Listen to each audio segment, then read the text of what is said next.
que ele me dê um texto, é a segunda vez que eu faço a mesma pergunta, que apoie, que confirme e que permita o uso de imagens para culto, para a glória de Deus, para ter contato com o Senhor num ambiente cultico. No ambiente cultico. Gostei muito do senhor fazer essa pergunta, porque o centro do ambiente cultico judaico tinha uma imagem, que era a da Arca da Aliança. Eita, que legal. Se nós formos lá para Êxodo 25... Êxodo 25, aqui no versículo 18 em diante, nós temos aqui, ó. Farás também 2 querubins de ouro batido os farás. Isso é Deus falando com Moisés. Nas 2 extremidades do propiciatório. Farás um querubim na extremidade de uma parte e outro querubim na extremidade de outra parte. De uma só peça com o propiciatório, fareis querubins nas 2 extremidades. Os querubins estenderão as suas asas por cima, cobrindo com suas asas o propiciatório, as faces deles, de fronte uma a outra. Porás o propiciatório em cima da arca, depois que houver exposto na arca o testemunho que eu te darei. E ali virei ter a ti, e falarei contigo de cima do propiciatório no meio dos 2 querubins que estão sobre a arca do testemunho. Tudo o que eu te ordenar para os filhos de Israel. Então o que nós temos aqui é o centro do culto judaico, que é a Arca da Aliança, onde se deveriam ser feitos os sacrifícios com 2 querubins de ouro. Alguém poderia pegar aqui a passagem do Salmo 115 ou do Salmo 135 e dizer, mas se esse querubim de ouro aí, se a gente jogar ele no chão, ele vai se defender? Ele vai conseguir levantar? Então, alguém poderia dizer isso. Mas a gente vê aqui que a proibição que existia de imagens no Antigo Testamento tinha 2 aspectos. O primeiro é esse, que Deus não podia ser visto. Agora nosso Senhor Jesus Cristo está encarnado, nós vimos a sua glória, e nós que temos fé em Cristo, o tocamos, né, como diz São João. Então a gente tem sim essa presença de Cristo. E o outro aspecto é porque aquele era um povo de cabeça dura também. Então, como o Senhor disse, né, na sua casa tem imagens aí da família e tudo mais, né, que é uma coisa lícita. Mas para os judeus naquele tempo, era algo que nem isso era lícito para o povo. Justamente no ambiente de culto é onde se permitia imagem, porque você tinha aqui os querubins, você tinha também, lá em Números 21, a gente vai ver Moisés dizendo que, Deus falando para Moisés para fazer uma serpente de bronze, colocá-la em cima de uma haste, e todas as pessoas que fossem picadas por serpente, quando olhassem para essa imagem, se curariam. Imagina isso hoje, né? Eu já vi pastores criticando pessoas que vão à Aparecida, por exemplo, e olham lá para a imagem de Nossa Senhora e alcançam cura, né? Isso inclusive é registrado.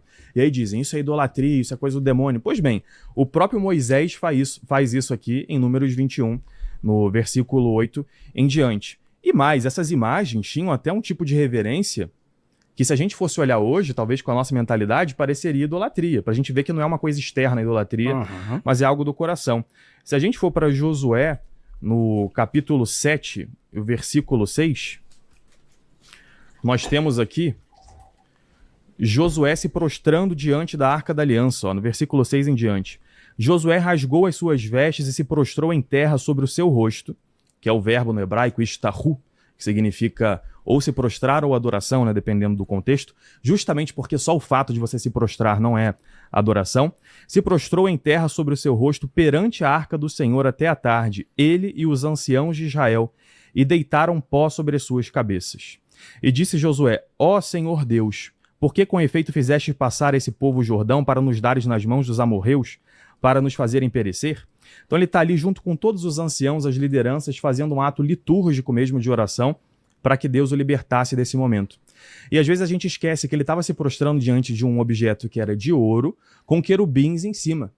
Então o Senhor disse, né, que não tem na Bíblia, em lugar nenhum, imagens no culto, como que a gente poderia ter isso, né? Imagens num contexto de culto, uma prostração em contexto de culto. Eu acabei de te mostrar aqui em Josué capítulo 7, versículo 6, em Êxodo 25 e em Números 21. Então, assim, fica claro que o fato de ter uma imagem em si não seria um problema. Sobre se prostrar, né, tem várias outras passagens também. A gente pode pegar, marquei aqui na minha Bíblia, por exemplo, Gênesis 23, versículo 7, em que nós temos Abraão se prostrando ao comprar um terreno. Nós temos Gênesis 3, versículo 3, 33, versículo 3, em que Jacó se prostra 7 vezes para o seu irmão Esaú. Você imagina, a gente visse alguém agora aqui levantando e se prostrando, levantando e se prostrando. É quase um culto, né, pagão aí para outra pessoa. Então é para a gente ver que o que acontece dentro do coração é que é a idolatria. E por isso que a gente não pode pegar o simples fato de ter uma imagem em um ambiente de culto e dizer que isso nunca aconteceu, é o que aconteceu no Antigo Testamento. A outra coisa que o senhor falou, né, é que as imagens foram proibidas para sempre e que Deus não se contradiz. Eu não vou conseguir responder isso agora que já acabou meu tempo, mas na minha tréplica aqui eu trago mais uma resposta. Tá certo. Réplica, pastor? Tem 3 minutos. Queria que o pastor explicasse esses ambientes de culto aqui com imagens, né? Você usou Êxodo, capítulo 25, que é um gênero literário narrativo para defender a construção de imagem e, ao mesmo tempo, defender o culto católico se baseando nesse capítulo. Só que a Arca da Aliança não é imagem de ninguém que morreu. A Arca da Aliança é símbolo do trono de Deus. Você tem os anjos lá, né? Vou concluir. E na tampa tem os querubins, que são os representantes, eles representavam ali aqueles que protegem a santidade e a glória de Deus. Você vê isso em Ezequiel, capítulo 1, Isaías, capítulo 6, Apocalipse, capítulo 4. Em nenhum momento há ordem divina para se prostrar diante da arca para culto. Se em Êxodo capítulo 25 mandou fazer imagens, Êxodo 20 proíbe a construção de imagens para culto, e Êxodo 32, Deus puniu quem fez imagem fora de sua ordem. Ariel, a arca Deus mandou fazer, o bezerro Deus não mandou fazer. Então, eu queria que os ouvintes me entendessem agora. O que Deus mandou fazer é ornamento. A imagem que Deus não mandou fazer é idolatria. É pecado usar imagem, fazer imagem que Deus não mandou fazer para culto. Você usou Josué capítulo 7. Josué, primeiro, se prostrou em temor, frustração. Segundo, o gênero literário de Josué é narrativo, não normativo. Ali não tem regra para culto. Não há mandamento em nenhum texto para se curvar diante de imagem. Eu te desafio a me provar. A arca não era a imagem nem de uma pessoa, nem de um Deus. Era o símbolo de um trono, do governo de Deus. Ao se prostrar, Josué estava particularmente indicando que ele estava se submetendo à direção divina. O mandamento a respeito da arca nunca foi se prostrar. São dois. Então, se a gente está lendo um texto, tem que saber o que é mandamento e o que é comportamento. Uma narrativa que simplesmente aconteceu. E a ordem sobre a arca está em Josué 3. Mantenha distância. E quando ele se prostrou diante da arca, o que Deus disse a ele foi: levanta. Então você percebe que não há nenhum tipo de mandamento no Antigo Testamento para que se prostre diante da arca como imagem para se cultuar ao Senhor. E você citou também o bezerro, já passei do bezerro. Você citou a serpente que Deus mandou fazer.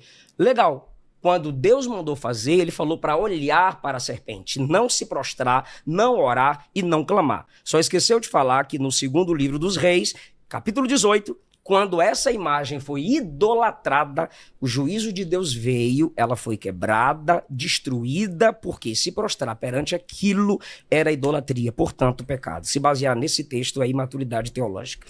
Agora tem 3 minutos para tréplica, eu vou pedir um café, alguém, 2 minutos para tréplica. Também. Eu tô só na água. Só na água? Então 2 cafés. O pessoal reclama que eu falo cafézes, eu sei que é café. Cara. Não, esse aí eu não quero café. Cafézes café às vezes não é tão bom, então esse vai ser bom. Então 2 minutos para... Vamos lá, esse negócio de texto descritivo, narrativo e dogmático, isso não está na Bíblia. Isso é uma distinção que foi inventada no século XVIII, que contraria claramente 2 Timóteo 3,16, que diz que toda escritura é útil para argumentar, corrigir, e trazer o povo para plena perfeição em Cristo. Então você não pode ter uma parte da escritura que não é inspirado ou que não tem sentido. Um texto narrativo seria um texto que não seria usado para nada. E eu vou mostrar para vocês que Jesus interpreta a escritura como eu. Eu mostrei que Moisés tinha ambiente de culto e os judeus esculturas, e que nós também podemos ter. Inclusive, queria confirmar se eu entendi bem, pastor. O senhor disse que se a gente tivesse anjos, por exemplo, ornando as nossas igrejas, e que a gente não pedisse intercessão para eles, estaria tudo bem, então. Eu não disse isso. Não poderia ter também. À luz da Bíblia, imagem sem a ordem de Deus. Para culto, orar a anjo, pedir intercessão de anjo, através da imagem, se prostrar diante de imagem é idolatria. Você ter imagem de anjo... Pelo que eu entendi, a pergunta dele é... Pode ter o anjos, mas se não tiver oração, pode ter. É isso? Essa é a minha pergunta. Isso, pode? Para mim, isso não é idolatria. Se você tem a imagem... Uma figura, Se você tem fora do ambiente de culto. Fora? Não, mas dentro no ambiente de culto, a gente viu aqui que os judeus tinham imagens, né? Pra lá, mas nenhum deles se prostrou diante da imagem, Ariel. Nenhum deles cantou. Eu acabei de ler Josué. Josué se prostrou diante da Arca da Aliança. Não, eu já expliquei que aqui. É o texto narrativo, então deixa eu continuar. Não, eu repito. Quando Josué se prostrou, foi Josué se prostrando, não foi? Não tem mandamento pra ninguém se prostrar. A ordem. Porque ou seja, é a distinção de mandamento e narrativo. A ordem de Deus. Então, atitude dele foi se prostrar. Quando ele acaba de falar, a primeira coisa que Deus fala pra ele é: levanta. Mas corrigindo, porque ele se prostrou? Deus mandou ele se levantar. Ou seja, Deus mandou ele se levantar. Claro que fisicamente a postura foi corrigida. A gente pode pegar outra passagem. Josué também, um que se prostrou bastante na Bíblia. Então ele se prostrou também diante do anjo do Senhor que apareceu para ele. E esse anjo aí, você sabe que não é um anjo comum. Não mandou se levantar. Isso, porque depois já tem outra pergunta. Então deixa eu só terminar então. Então, o que eu entendi então é que como não tem um mandamento, você diz assim, tem a descrição lá de que tem imagens, mas não tem um mandamento de que tem que ter. Então a gente não pode justificar a nossa prática de ter em ambiente de culto imagens porque não tem um texto normativo. Não tem um texto normal. Ou Êxodo 25, número 21, certo? Isso. Tá, então vamos lá. Êxodo 21 tem que ser lido com o Segundo Reis. Em Mateus, Segundo Reis, assim, é que o problema do povo ter usado aquilo para idolatria é como se alguém chegasse na igreja hoje e oferecesse uma macumba lá para uma imagem de Nossa Senhora. A propósito já acontece. Não tá escrito isso lá. Ué, mas é isso, o povo começou a oferecer incenso para serpente de bronze. Incenso, não tem nada a ver com é uma oferenda, né, o pastor? É um tipo de oferenda. Então é como se oferecesse uma macumba lá para a imagem de Nossa Senhora. Porque a imagem estava lá. Então, mas você está dizendo então que Deus pediu para o povo, mandou o povo fazer uma imagem que seria para o seu próprio mal? Olhar para a imagem naquele momento específico. Mas você está dizendo que não tem que ter imagem. Você esqueceu de falar lá que depois eles têm adoração sobre isso. Quando eles adoram... Então não pode imagem, por causa disso.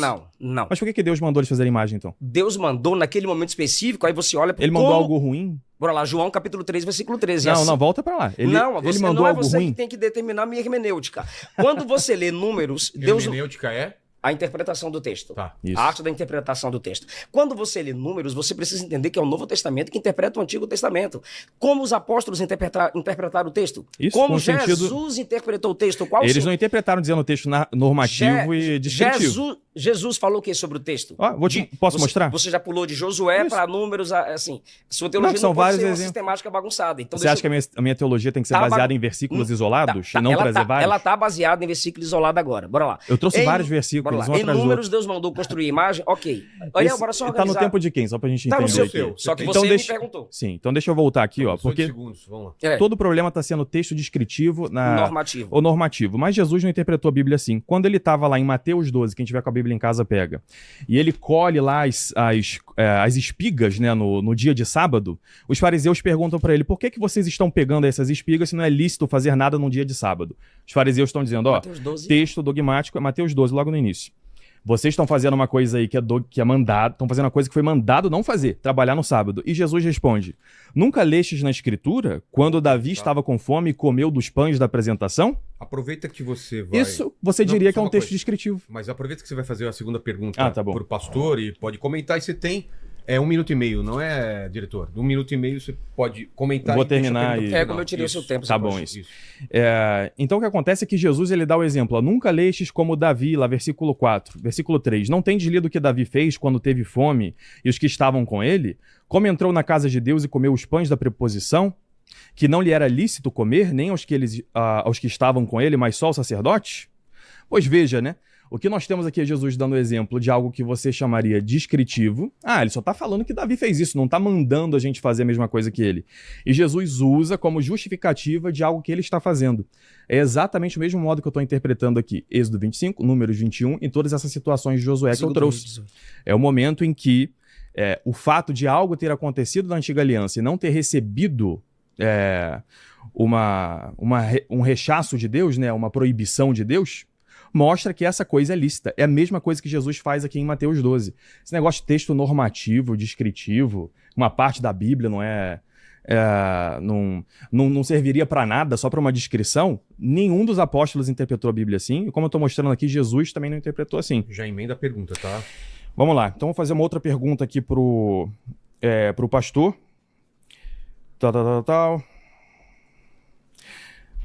Deixa eu ver aqui. A segunda pergunta que eu vou fazer é: Nos momentos aqui em que as pessoas perguntam quais são os mandamentos, né, para se salvar, por exemplo, quando o jovem rico se ajoelha diante de Jesus, lá em Mateus 19, né, e diz: o que eu preciso fazer para alcançar a vida eterna? Jesus cita os mandamentos. E ele diz: cumpre os mandamentos. E o jovem pergunta: quais mandamentos? E Jesus começa a citar lá: não matar, honrar pai e mãe, etc, etc. Ele não cita nada de confecção de imagens.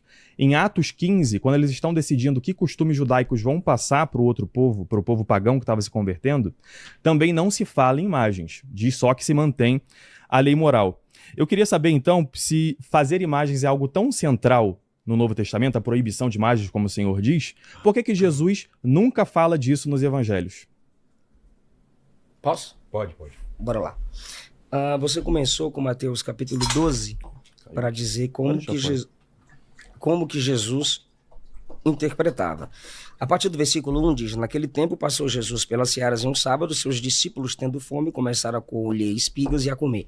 Os fariseus, vendo isso, disseram-lhe: os seus discípulos fazem o que não é lícito fazer no sábado. Jesus diz: não tendes lido o que fez Davi quando teve fome, ele e os que com ele estavam? Aí você diz: Jesus está usando uma história para aplicar na vida daqueles camaradas uma resposta do que ele estava fazendo. Sentido moral. Como entrou na casa de Deus, Jesus está perguntando, e comeu os pães da proposição que não lhe era lícito comer, nem aos que com ele estavam, mas só aos sacerdotes. Não tendes lido na lei? Se eles usaram a lei contra Cristo, Cristo está usando a própria lei para confrontá-los. Deu 2 exemplos, né, Cristo? E ele diz agora que aos sábados os sacerdotes no templo violam o sábado e ficam sem culpa. Eu vos digo, aqui está quem é maior do que o templo. Se soubesseis o que significa misericórdia quero e não sacrifício, não condenaríeis os inocentes, porque o Filho do Homem até do sábado é Senhor. Pronto, Jesus está dizendo: eu sou maior que o sábado, portanto, eles estando comigo, eles podem comer o que estão comendo no dia de sábado. Não foi o único argumento que ele deu. Bora lá, calma. Eu sou o Senhor do sábado, no dia de sábado eles podem fazer o que eu estou fazendo com eles. Segundo, eu sou maior que o templo, logo as regras do templo estão debaixo do meu domínio e da minha sabedoria.